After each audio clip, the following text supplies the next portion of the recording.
You want to know the best thing about shooting on cloudy days. They force you to stop relying on light to make your photos interesting. Sometimes you step outside with your camera and instantly know it's gonna be one of those days. Flat sky, no shadows, no depth. The kind of weather that seems to laugh at you for even trying.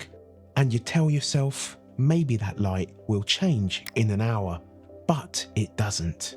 It just stays dull, grey, and politely uninspiring. But after a while, something clicks.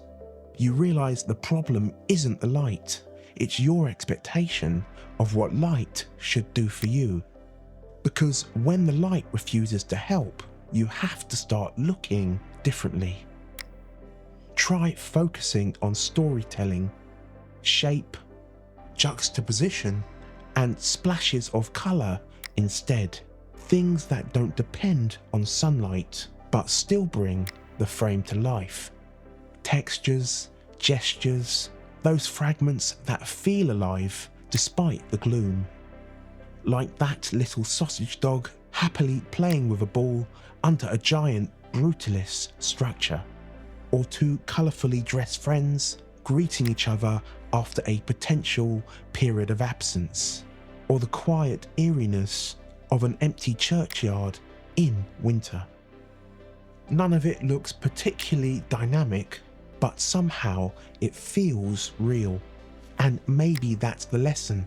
Not every photo needs perfect light to say something true. Some days, the world just hands you a blank canvas and says, go on then, see what you can do with this.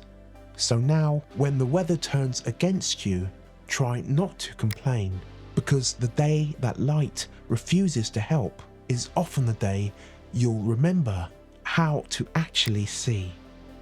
Until we meet again, go forth and create.